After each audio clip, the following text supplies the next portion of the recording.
Following on from the end of the first episode where we saw that Din wanted to relocate a memory circuit for IG-11, but with us hearing of how the part was essentially out of existence, we saw Din press onto Mandalore without the need for one. Still being considered an apostate, he was heading to the mines of Mandalore with the hopes of bathing in the living waters. This was the only way for him to get his redemption still. With this being quite an intimate episode in terms of cast, visuals and dialogue, let's recap, break down, and explain all that there was to take away from this episode. So let's get into it. Here is The Mandalorian Season 3 Episode 2 Ending Explained. Just to let you know, this video will contain spoilers. I'm going to start off by saying that I know that the first episode of the season got a little bit of stick for not being that great. However, I wouldn't say that this one was leaps and bounds better. It did feel like quite a long 40 minutes at times, not much dialogue was spoken, and even still, once arriving at Mandalore, I didn't feel as though we actually learned that much about the planet before.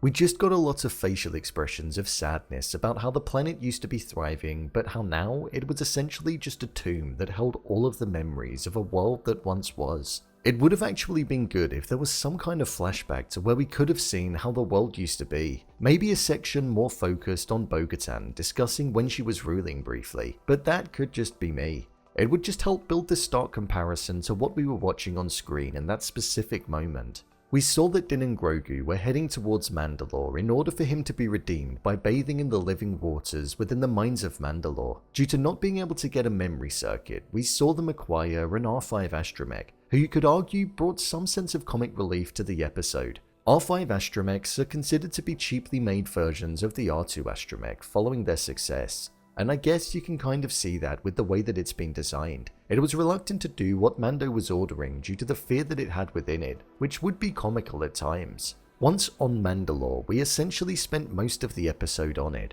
There was always speculation about Mandalore being a cursed planet where an individual wouldn't even be able to breathe. However, it turned out that it wasn't the case. I feel like this is most likely a kind of folklore that had developed over time, due to it being abandoned and ripped apart several years ago. Through word and mouth, I imagine different tales and stories most likely developed on why it just wasn't safe to go back to. One other reason could be the fact that when somebody is on the surface level, they're cut off from the rest of the galaxy, providing a dead space where I imagine most people would be fearful of going to. We got to look at Alamites on Mandalore when we saw Din take some on after being ambushed, and also Bo-Katan when she arrived there. Din struggled significantly with them, and even when he used the Darksaber, it was slow, sluggish, and felt like it had significant weight to it. However, we did see him ultimately come out victorious in that brief moment. Alamites used to live in the surface wasteland and were almost like bottom feeders. We heard how if they were able to survive, then who knew what else could have survived. And right at the end, we saw what else did, when there was a giant Mythosaur that was lying dormant within the living waters.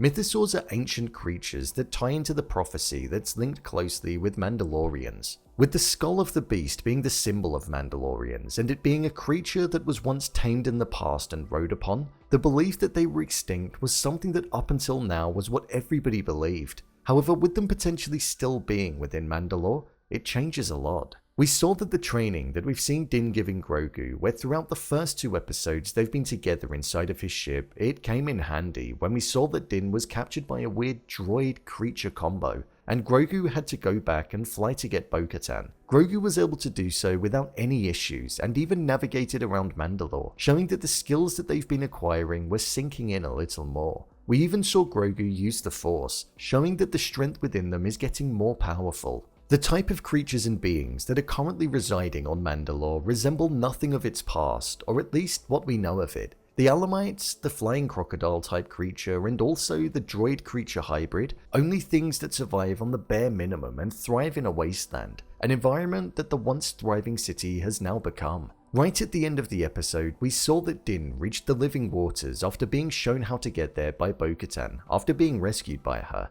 And as he went in, you could sense the feeling of completion that he was getting. However, he didn't anticipate the sharp drop that was coming within the waters when he took his steps further. He ended up sinking to the surface of the living waters, and Bo-Katan had to swim after him and retrieve him. After she saved him and spotted the Mythosaur on the way up, in the final short moments you could sense the understanding that she most likely had, as the camera was getting closer and closer to her face. The realization that the creature that herself and everybody else believed to be extinct was still alive. So it's going to be interesting to see how that's going to develop and change things moving forward. With Bo-Katan also saying how she wanted to essentially just be left alone prior to going to rescue Din, I feel that's going to be something that's going to change. I feel she's going to have a much larger involvement in this season, with us also hearing about how she laid claim and that she was in line to the throne, and also how she mentioned how she ruled once upon a time. I believe that a sense of power is going to be going her way. Or perceived power at least. I thought this episode was pretty good.